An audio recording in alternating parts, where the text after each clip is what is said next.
Have you ever met someone or something that just keeps bothering you? That feeling is what we call annoying.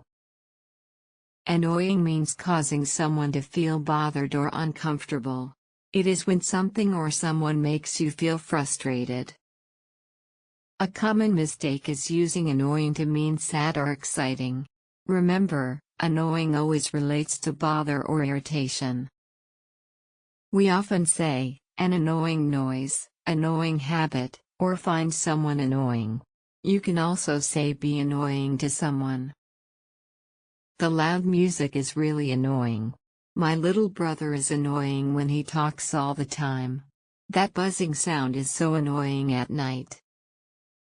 Sarah was trying to study, but the neighbors played loud music.